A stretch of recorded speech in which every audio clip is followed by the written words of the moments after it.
Hello readers, welcome back to Read and Succeed. Today we are going to be reading part 6 of the series My Pet Slime, Cosmo to the Rescue, written by Courtney Shine-Mel, illustrated by Rennie Corilla. Chapter 10, Scoot. Before I could go anywhere, I had to run inside to grab my bike helmet. It wouldn't be safe to scoot without it. Cosmo needed a helmet too. I took Dad's off the hook. When I put it on Cosmo, it was practically the size of his whole body. "You'll be extra safe now," I told him. "Piper, is that you?" Dad shouted up from the basement. "Yeah," I shouted back.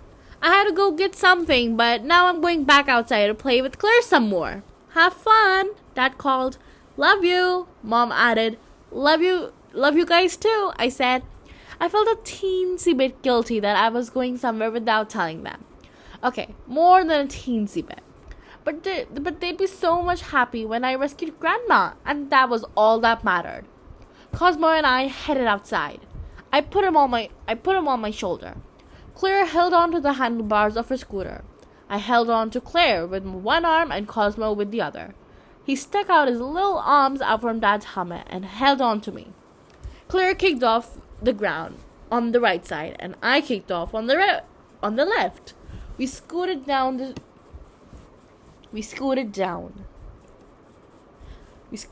street and around the corner. At first it felt like regular scooting. We passed by people walking on the sidewalk. Since they were walking and we were scooting, it was normal for us to move faster than they were. But then I noticed that we were passing people on bikes and rollerblades too. And pretty soon we were also passing moving cars. They were just shapes that we whooshed past. Whoosh, whoosh, whoosh. Everything all around us was a blur. The people, the cars, the street signs, the buildings. That's how fast we were going.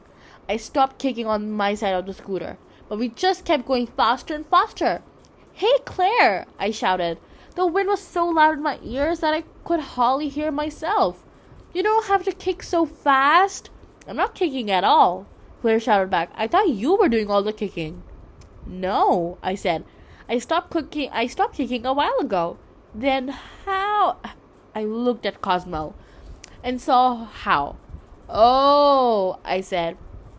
"It's Cosmo. He was the brightest light bulb last night, and today he's the fastest jet engine." "What do you mean?" "He has superpowers," I said. "He's alive?" Claire asked. "But I thought he turned into Blob again with all these people walking and driving around us." "They look blurry to us," I said, "which means we must look blurry to them. I guess Cosmo can stay alive in front of other people if he's just a blur." "Oh, cool," Claire said. "Whee! Whee!" I shouted back.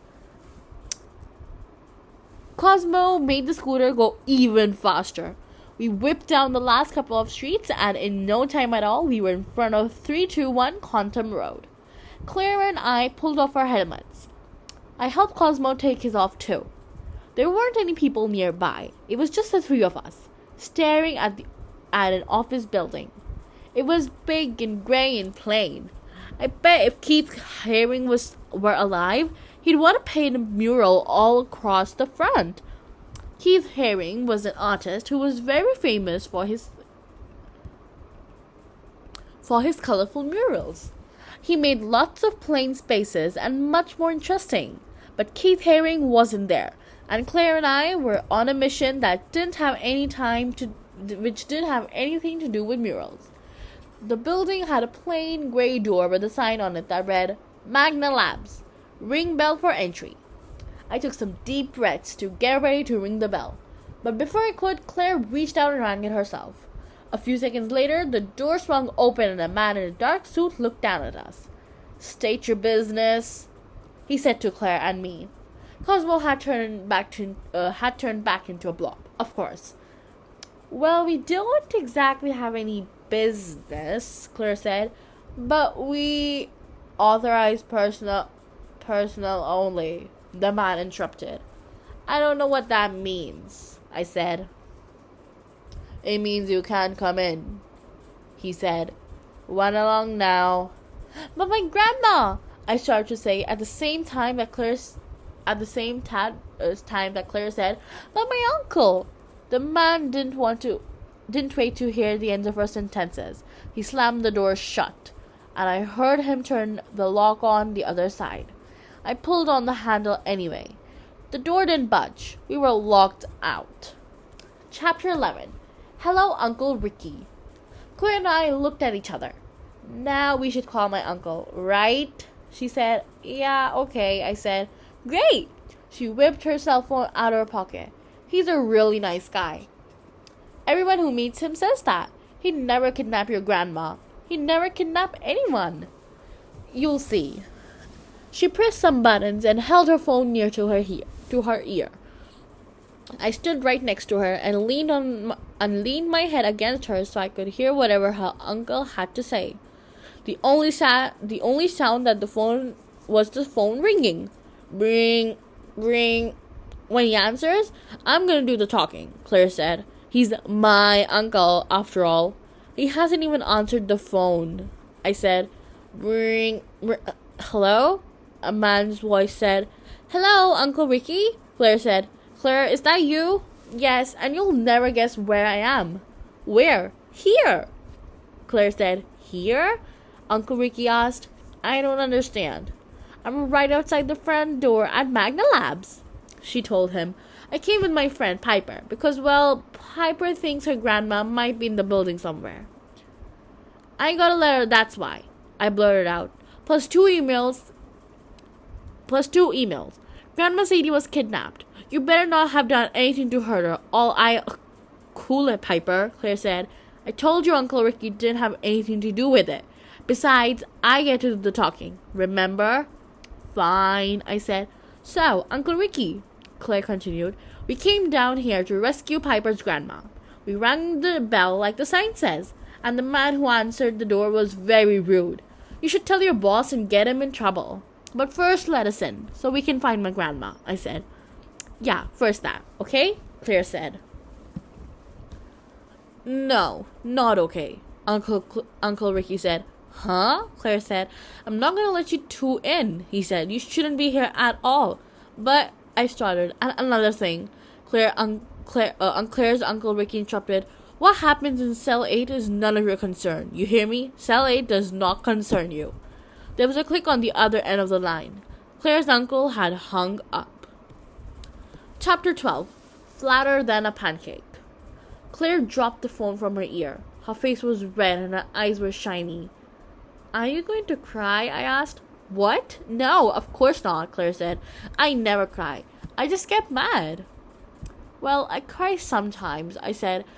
I could feel tears building up behind my eyeballs. I blinked 100 times super fast to make them go away. But it wasn't working. I was too worried about Grandma, and a few big fat tears spilled out of my eyes. Cosmo gurgled worriedly. "It's okay, boy, it's okay," I said, wiping my eyes. Even though it was not okay. Not at all. "Now what?" Claire asked. "I don't know," I told her. "We're right back where we started." "Well, not exactly," she said. "We started at your house. And now we're here, at Mala. And there's something else too." "What's that?" I asked. Uncle Ricky said that what happens in Cell 8 is none of our business. "Cell 8. I bet that's where they're keeping your grandma." "That's probably true," I said. But what good does that do to us? We can't get through a locked door." "Too bad we don't know any ghosts," Claire said. "In the movies, ghosts can pass through locked doors. If we had a ghost friend, he could pass through the door and unlock it for us." "Ghosts aren't real," I told her. "There's nothing that could pass through this door except what?" "Cosmo," I said. "Cosmo can pass through a door," Claire asked. "No, but he might be able to squish down under it. He's slime, after all." I looked at Cosmo. "What do you think, boy? Can you do it?" He nodded his head. "Okay, let's try it." I set Cosmo down at my feet. There was a teensy tiny space between the ground and the door, even smaller than the space between the slats of my basement stairs. It seemed way too small for Cosmo to fit. My breath was caught in my throat. Cosmo made himself flat as a pancake again, but a pancake was too thick. He went even flatter, flat as a crepe, which is a really, really thin pancake. In seconds, he disappeared under the door completely. What if there's someone waiting on the other side of the door? Claire said. Then he won't be able to come alive and unlock it. Oh no, I didn't think about that, I cried. What if they scoop him up and kidnap him, just like they kidnapped my grandma? Claire patted me on the back. I don't know what to say. There's nothing to say, I told her. Wait, did you hear that? She asked. Hear what? But then I heard it. It sounded like the lock on the other door of the side was being turned. Try it, Claire whispered. I pushed down the handle and the door opened. Chapter 13. 321 Quantum Road. On the other side of the door, Cosmo was waiting for us. He looked just like his round, adorable self again. It was hard to believe that he'd been flatter than a pancake just a minute ago.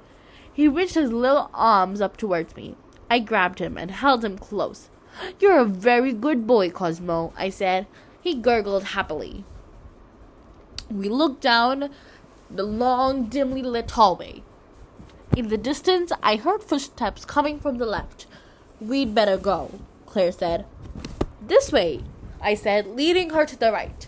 We moved very quietly, but very quickly, turning down another hallway and past a bunch of science labs. You could tell they were labs because each door had a sign on it.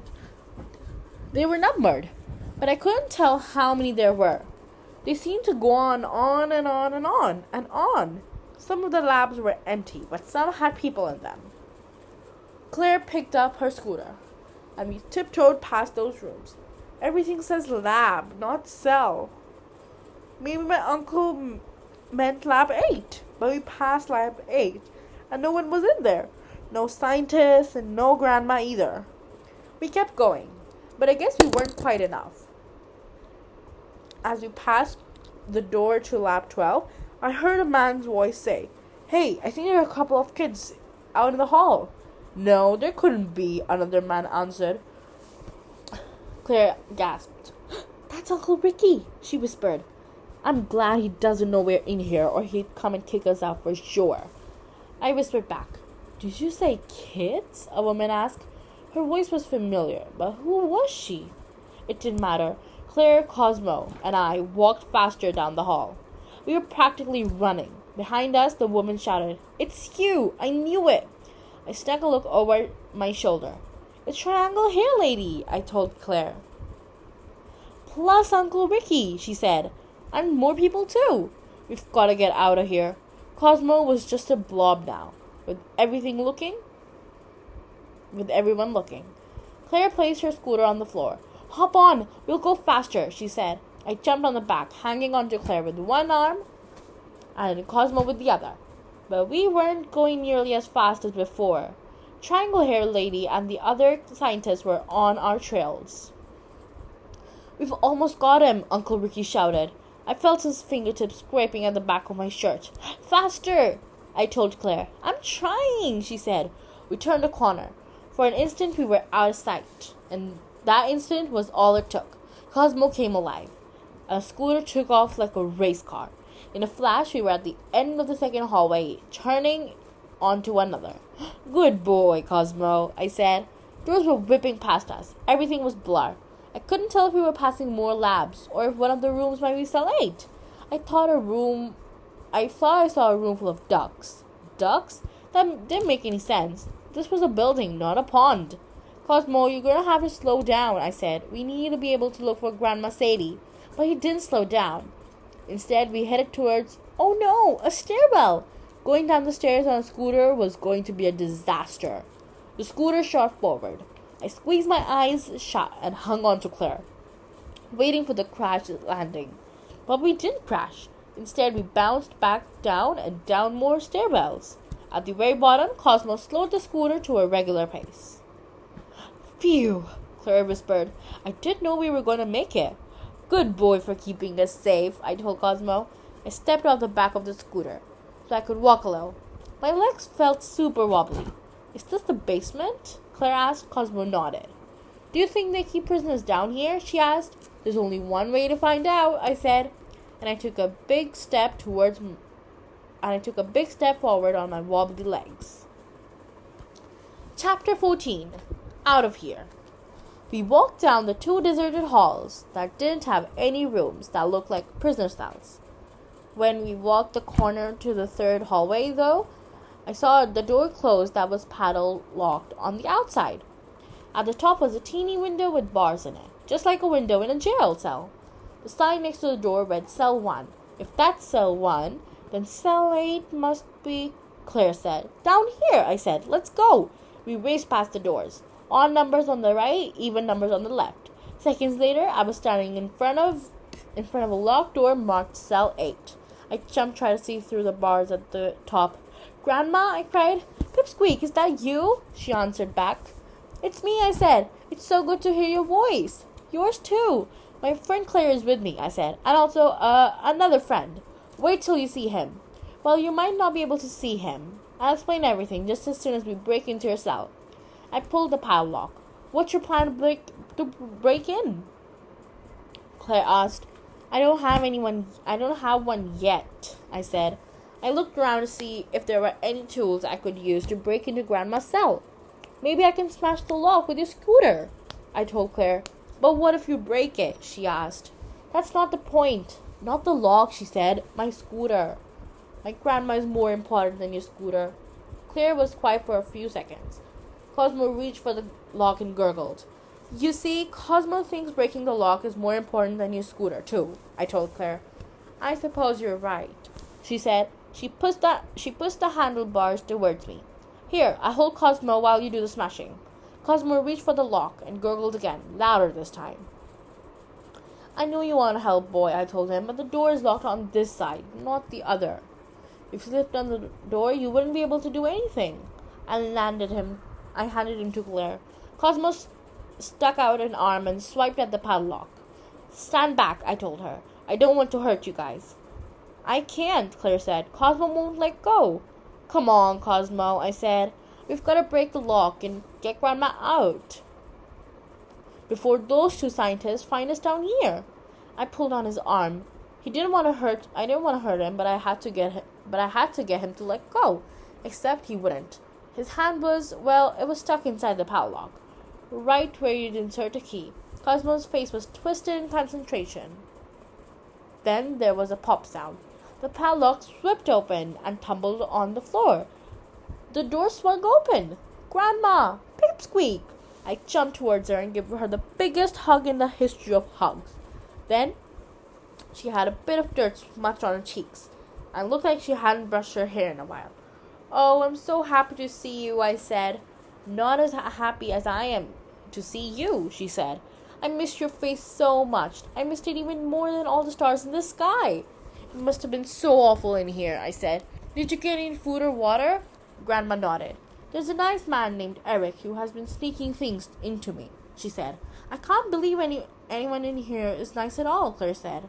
I'm Claire by the BTW. BTW means by the way, I told Grandma. Claire is my friend from school, and that little blob she's holding is Cosmo. You can't tell he's alive, but... Oh my, Grandma said, as Cosmo waved at her from Claire's arm. He's alive for you too? I said, that makes three people he can stay alive for. Me, Claire, and you. You got the dust on him? Grandma asked. Yeah, I said. How did you know? Eric told me space dust could have some amazing effects, Grandma said. The Eric who sneaked in the food down here? I asked. Yes, she said. I'll tell you everything, I promise. But first, we have a few things to do. Like get out of here, Claire asked. You bet, Grandma said. The stairs are this way, I said. The four of us headed down the hallway. I kept looking at Grandma. I can't believe you're really real, I said. I can't believe Cosmo is really real, Grandma said. Me either, I said. Shh, Claire said. What? I think I can hear something. We all stayed as quiet as we could, listening. The hallway was silent. I think we're okay, Grandma said. We've got to the end of the hallway and we were just about to turn to the stairs when someone jumped out. Ah! He said. Oh no! Claire cried. Uncle Ricky! Caught you, he said.